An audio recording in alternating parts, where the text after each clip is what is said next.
Assalamualaikum warahmatullahi wabarakatuh. Kami dari kelompok 4 dengan mata kuliah Landasan Teknologi Pendidikan yang dibimbing oleh Ibu Dr. Adelia Alfiriani MPD dengan beranggotakan kelompok Budianto, Mulyadi, Latif, Eka Siska Mardiani, dan Pak Yandri akan mempresentasikan hasil diskusi. Pengertian dari komunikasi secara umum. Secara umum, komunikasi diartikan sebagai suatu bentuk penyampaian informasi, bisa berupa pesan, gagasan, dan ide yang bersumber dari salah satu pihak yang ditujukan untuk pihak lainnya. Biasanya komunikasi dilakukan melalui dua cara, yakni secara verbal dan non-verbal.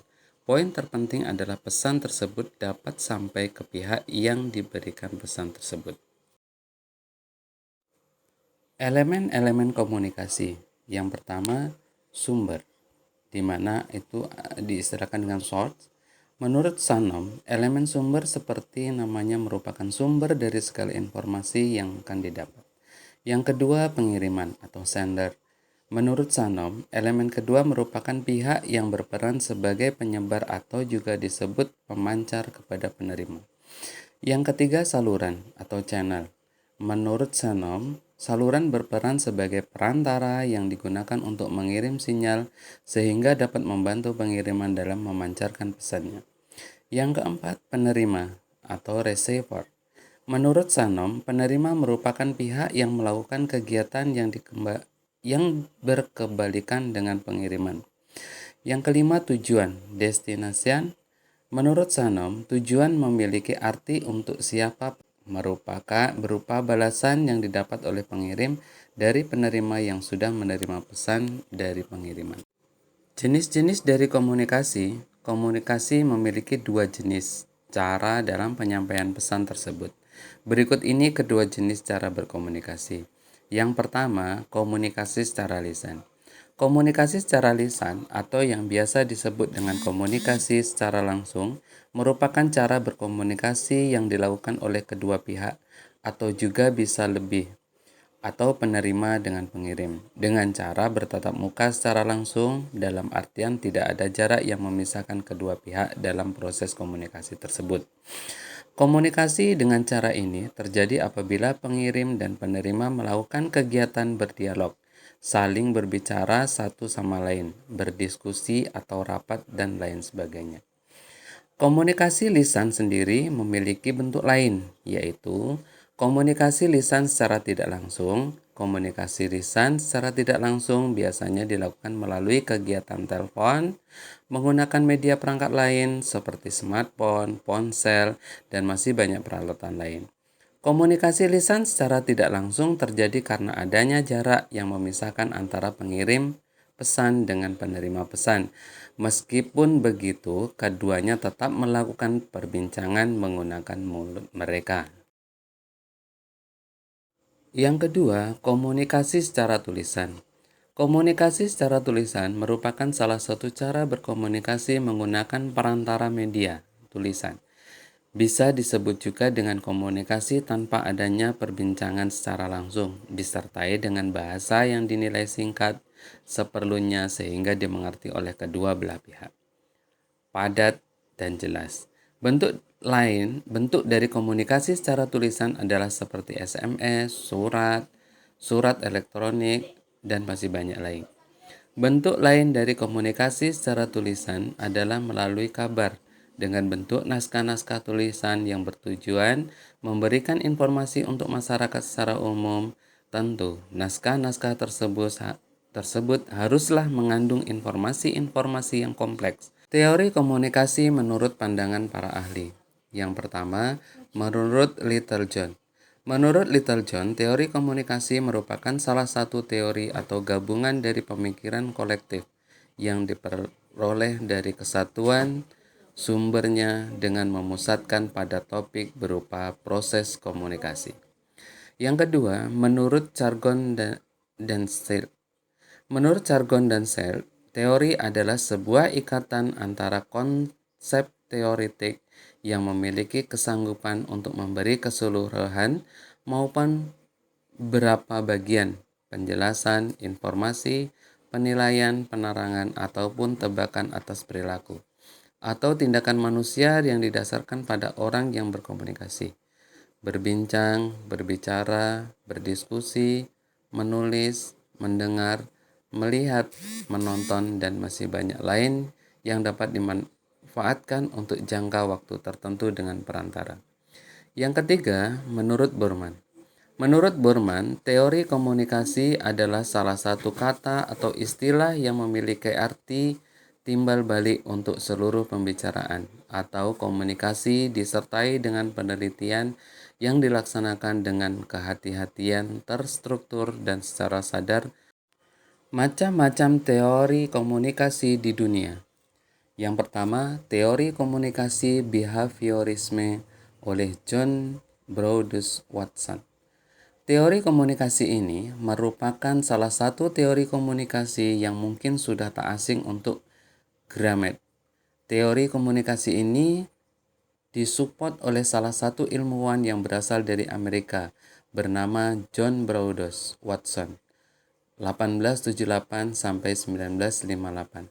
Teori komunikasinya berisi mengenai seluruh tindakan atau perilaku yang mencakup antara tindakan, respon atau balasan terhadap suatu hal yang diberikan atau juga bisa disebut dengan rangsangan.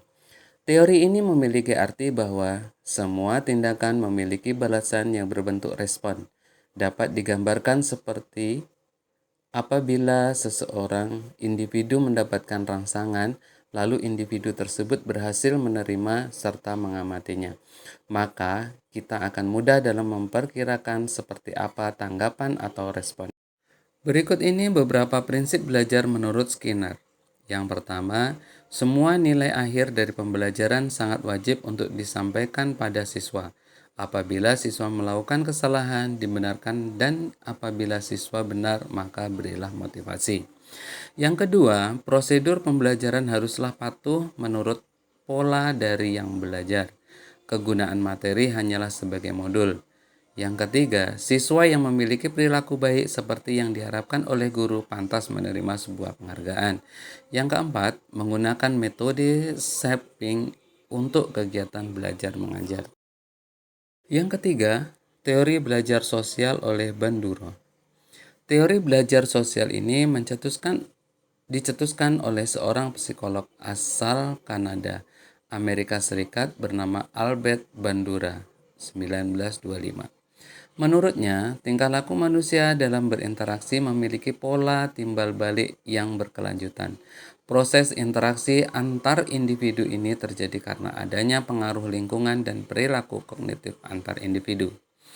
Kedua, dalam teorinya, Bandura menjelaskan 4 tahapan belajar sosial terhadap tahapan pertama, semua kegiatan pembelajaran sosial dapat terjadi karena adanya sebuah perhatian dari seorang atau lebih individu. Tahapan kedua, proses pembelajaran sosial dilakukan dengan melalui ingatan. Tahapan ketiga, proses pembelajaran sosial juga dilakukan dengan bantuan tindakan dari individu tersebut. Tahapan keempat, seorang individu melaksanakan proses pembelajaran sosial didasari oleh motivasi dari dalam diri individu tersebut. Yang keempat, teori komunikasi sibernetik oleh Wiener. Teori sibernetik dicetuskan oleh seorang tokoh bernama Wiener, 1945. Teori sibernetik merupakan teori yang masih tergolong baru ketika berkembangnya ilmu sosial serta teknologi informasi di dunia. Teori sibernetik berisi mengenai suatu sistem yang menjadi pengontrol untuk kegiatan komunikasi, baik komunikasi antar lingkungan dengan sistem dan sistem dengan sistem itu sendiri. Kegunaan utama dari pengontrol ini adalah untuk mengamati lingkungan. Teori ini biasanya diterapkan pada siswa yang ingin meraih hasil efektif. 5. Teori komunikasi birokrasi oleh Max Weber. Teori ini dicetuskan oleh Max Weber pada tahun 1948. Menurutnya, model dari birokrasi kerap dimanfaatkan guna meraih komunikasi. antar organisasi yang lebih efektif. Oleh karena itulah mengapa teori ini merupakan teori yang digunakan oleh organisasi untuk berkomunikasi. Dalam teori komunikasi birokrasi ini, Weber memberikan 8 ciri khusus struktur yang berkaitan dengan birokrasi dari organisasi. Berikut ini adalah cirinya. Yang pertama, adanya aturan serta langkah yang sesuai dengan standar. Yang kedua, memiliki kesanggupan untuk meminimalisir pekerjaan yang berat. Yang ketiga, memiliki tingkatan yang tertata rapi. 4. Anggota memiliki kemampuan di atas rata-rata. Yang kelima, adanya kemampuan multitasking. 6. Teori komunikasi informatif oleh Sanom dan Weaver. Teori komunikasi informatif termasuk ke dalam salah satu teori komunikasi klasik yang dicetuskan oleh Claude Shannon pada tahun 1949 dan Warren Weaver 1949. Teori komunikasi informatif menyebutkan bahwa komunikasi merupakan perantara antara pesan dan bagaimana perantara tersebut memanfaatkan saluran serta media yang ada.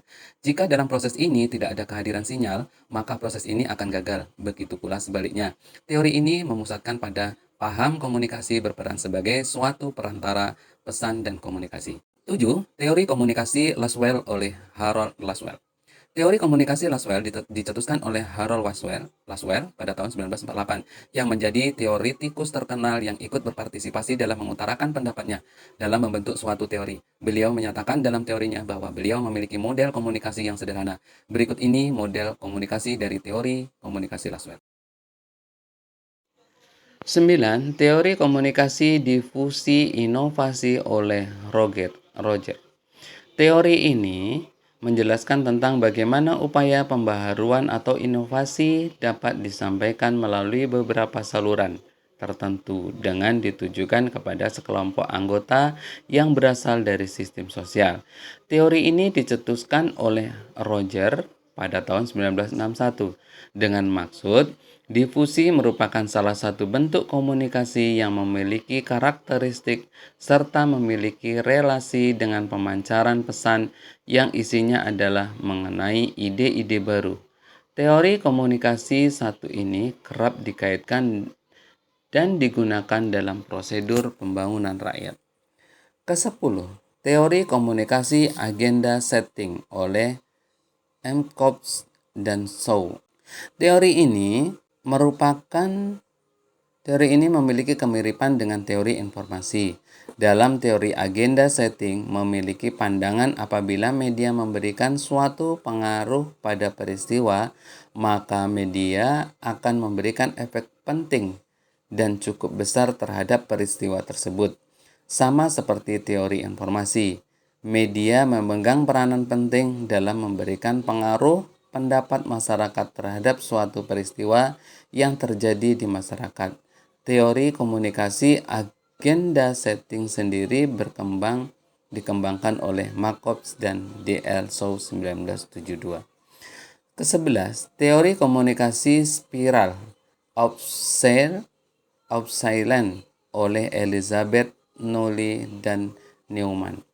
Teori ini merupakan teori komunikasi spiral of silence atau yang berarti spiral keheningan dikembangkan oleh Elizabeth Nolly dan Newman pada tahun 1976. Isi yang diungkapkan oleh teori ini memiliki hubungan dengan proses terbentuknya suatu opini umum yang ada di lingkungan masyarakat. Teori ini memberikan penjelasan bahwa terbentuknya opini umum dalam lingkungan masyarakat didasari oleh bagaimana terjadinya proses komunikasi antar massa, komunikasi interpersonal, dan pendapat masing-masing pribadi dan apa hubungannya dengan pendapat individu lain di dalam lingkungan masyarakat. Berikut teori informasi. Informasi merupakan hasil pengolahan data, sehingga mempunyai arti bagi penggunanya. Kuantitas informasi adalah tentang penyimpanan informasi dalam bit. Teori informasi adalah pendekatan matematik untuk mempelajari pengkodean informasi bersama dengan kuantifikasi, penyimpanan, dan komunikasi informasi. Konsep ini pertama kali diajukan oleh Claude Shannon, sehingga Claude Shannon disebut sebagai bapak teori informasi. Teori informasi adalah mengukur berapa banyak informasi yang ada dalam sinyal. Awalnya ditemukan untuk mempelajari pengiriman pesan dari alfabet diskrit melalui noise channel, seperti komunikasi melalui transmisi radio. Dalam teori informasi ada istilah redundansi informasi. Redundansi adalah sesuatu yang bisa diramalkan atau diprediksikan karena prediktabilitasnya tinggi, maka informasi pun rendah. Fungsi redundansi apabila dikaitkan dengan masalah teknis biasanya untuk membantu untuk mengatasi masalah komunikasi praktis. Contoh, ketika kita mengetik pada keyboard QWERTY, dalam teori informasi ada istilah entropi informasi, yaitu mengkuantifikasi nilai ketidakpastian pada sebuah variabel data. Entropi merupakan satuan pengukuran utama dalam teori informasi. Satuan ukur informasi dinyatakan dengan bit. Entropi informasi sering dinyatakan sebagai banyaknya bit rata yang diperlukan untuk penyimpanan dan pengiriman informasi tersebut. Kesimpulan dari presentasi kelompok 4 kami yaitu bisa kita tarik kesimpulan dari teori komunikasi dan informasi, yaitu sebuah teori pengelolaan penyimpanan data berguna untuk menyampaikan informasi bisa berupa pesan, gagasan, dan ide yang bersumber dari salah satu pihak ditujukan untuk pihak lain. Sekian presentasi dari kelompok kami. Saya akhiri. Assalamualaikum warahmatullahi wabarakatuh.